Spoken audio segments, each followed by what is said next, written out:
Sino ang mag-aakala na ang dating simpleng mga dalaga na nakatira lang sa barong-barong at nagsusumikap sa buhay, ngayon ay mga modelo na ng mamahaling alahas? Ito ang kwento ni Vency, Joy, Queenie, at Joy Diwata, mga Kalingap Angels na ngayon ay naging bahagi ng Velvet Box Jewelry.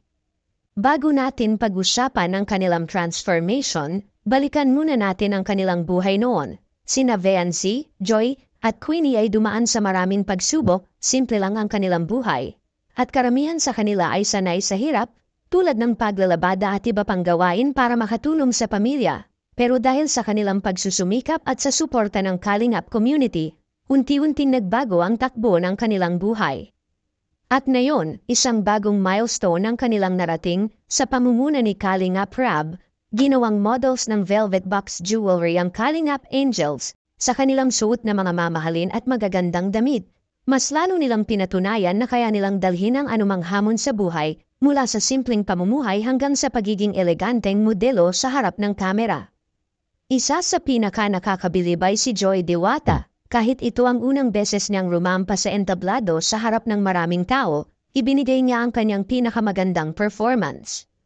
Alam natin na hindi madali ang humarap sa audience, lalo na kung first time mo, pero hindi siya nagpatalo sa kaba. Sa awa ng Diyos, naging maayos, maganda, at kahanga-hanga ang kanyang performance. Isa siyang inspirasyon sa lahat na kahit baguhan ka, basta may determinasyon at tiwala sa sarili, kaya mong gawin ang anumang hamon.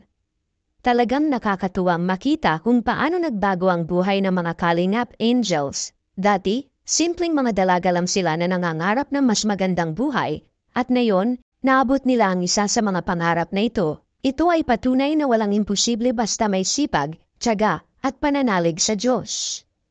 Ano sa tingin niyo, mga Kalingap supporters? Bagay ba sa kanila maging jewelry models? E-comment niyo sa baba ang inyong reaksyon.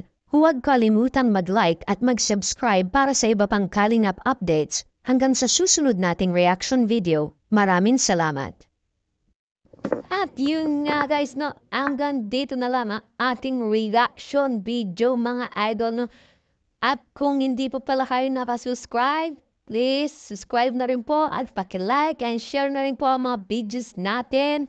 At huwag kalimutan supportaan si Kalingap Rab at Edna Vlogs. Kuya Balsans matubang lahat po ng buo ng Kalingap team, Kalingap Reactor. Supportan po natin po. At salamat po sa mga nanonood. Salamat po sa suporta sa Kalingap.